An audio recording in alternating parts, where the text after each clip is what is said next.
शिकंजा ड्रामे के आने वाले एक साथ तो बहुत ही ज़्यादा इंटरेस्टिंग होती हुई नज़र आ रही हैं, जहां पे अब आप लोग देखने जा रहे हैं कि अब रानी जो कि बहुत ही ज़्यादा इनसिक्योर हो चुकी है, क्योंकि उसकी वालदा भी उसे समझाने की कोशिश कर रही है कि अब वो फिज़ा के साथ अपना बिहेवियर चेंज कर ले। लेकिन ये रानी है जो कि चाहकर भी ऐसा नहीं कर सकती, क्योंकि जिस तरह उसने अब फिज़ा और रिदा का जीना जी रही है, वो इतनी आसानी से तो अब फिज़ा के साथ अपना बिहेवियर चेंज नहीं करेगी, बल्कि वो अब इस कहीं वो इसकी भाभी बनकर वैसा ही सलूक इसके साथ ना करे। अब तो वो फिज़ा ही को अब मंजर-ए-आम से गायब करना चाहेगी।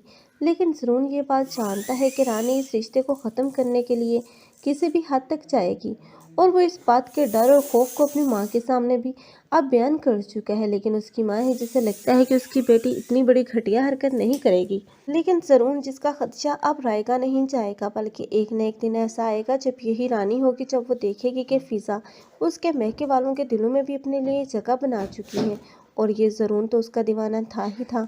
तो ऐसे में वो अब ज़रून की ज़िंदगी से इस फिज़ा को निकालने के लिए उसका किडनैप करवाएगी। यहीं पर वो सबसे बड़ी हमाकत करने वाली है, क्योंकि इस हमाकत के बाद ना तो वो अब साकिब की ज़िंदगी में रह पाएगी, और ना ही अब ज़रून उसे कभी माफ़ करेगा, क्योंकि साकिब को जब ये पता चलेगा कि उसकी बहन की किडनैपिंग के पीछे अब उसी की बीवी का हाथ है, तब वो उसे कभी माफ़ नहीं करेगा। क्योंकि जिस बीवी पर वो अंधा एतमाद करता है, वो समझता है कि उसकी बीवी ही उसकी बहनों की खैर ख्वाह है, और वही है जो कि उसके घर को जोड़कर रखना चाहती है। लेकिन असलियत का खुलकर सामने आ जाना, अब इस रानी को तो मुंह तोड़ जवाब मिलेगा, क्योंकि ये ज़रून होगा जो कि अब फिज़ा से भी शादी करेगा, और फिज़ा भी उसी घर में मौजूद होगी। लेकिन रानी है जो कि फिज़ा और दूसरी तरफ ज़रून, इन दोनों की मोहब्बत को देखकर जलती कुड़ती ही रहेगी, क्योंकि उसने अब जलन और हसद में अपना घर भी बर्बाद कर लिया, और इन दोनों को अलग करने में भी कामयाब ना हो पाई। आप लोगों को ये ड्रामा कैसा लग रहा है, कमेंट सेक्शन में अपनी कीमती राय का इज़हार लाजमी करें।